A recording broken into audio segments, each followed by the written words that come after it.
So the basics of the Blender camera. So the first thing you're gonna want is to add a camera into your scene. That's just Shift A, then camera has its own tab or object thing. And then we're gonna just position the camera somewhere of the scene so we frame the scene pretty nicely. And we're gonna move the camera to a viewport frame or whatever, like the way we have framed it right now, by pressing Control, Alt, and then the 0 on the numpad, so numpad 0. And now we have positioned the camera like this. So from where we were viewing before.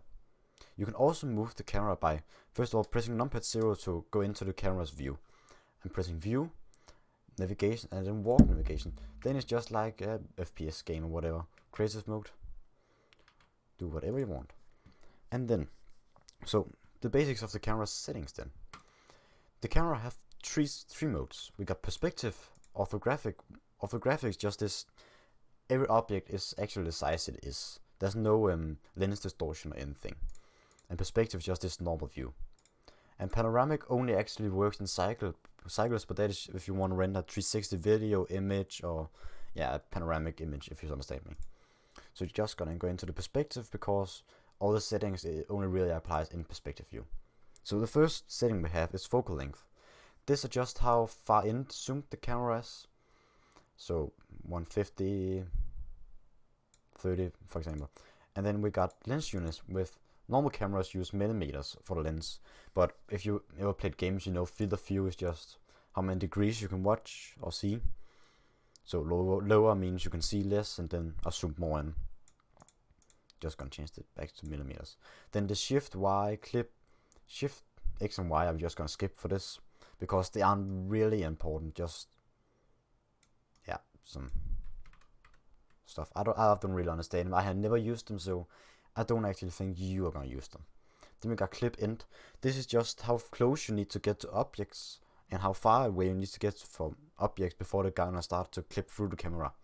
If you make like very, very small scenes, you wanna set the clip start to a very, very low number, like 0.001 for example. Maybe a bit too low. Just know that when you put them really low, you can see it starts to get some graphical glitches because Blender aren't really made to get this close to objects. Just put that back to normal. And End is just, if for example rendering an entire city made to a 1:1 scale, you wanna be able to see more than a kilometers, maybe 10 kilometers or 50 kilometers or whatever. And quick tip, if you just wanna write kilometers, just write 50 and then km for kilometers, and then it's automatically gonna make it into meters. Then the next setting we have is depth of field. Just gonna turn this back to 1 kilometer. Depth of field. Depth of field is like the focus of the camera. And here you can choose to focus on an object. For example, right now we're gonna focus on this cube number 5 or whatever.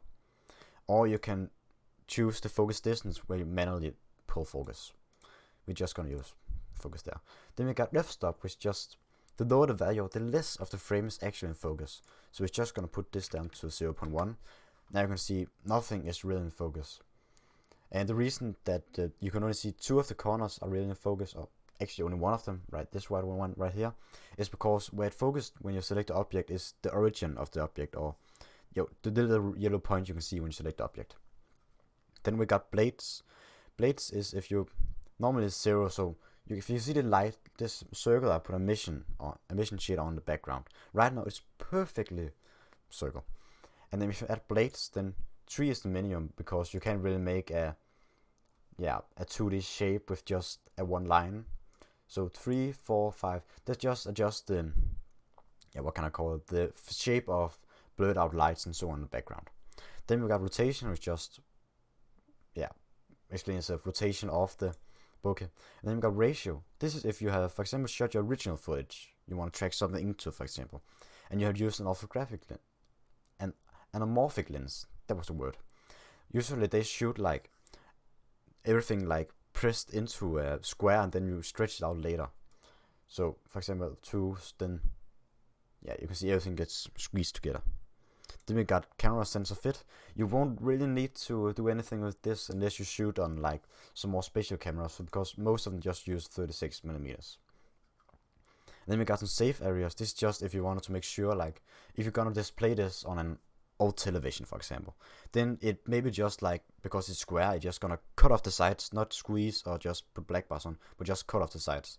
You can use this just as guidelines for that, like tile margins, Y, and so on. Just add some outlines. This won't actually be rendered in any form, but just a good guideline. Background image, I think this one explains pretty much itself.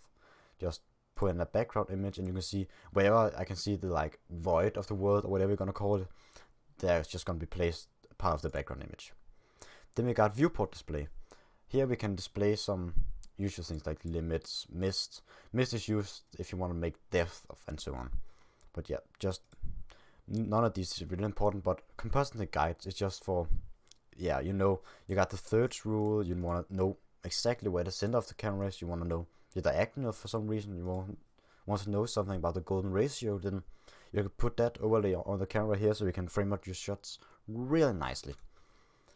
And I think that was actually just everything I'm gonna say about the camera for this episode. Thank you for watching.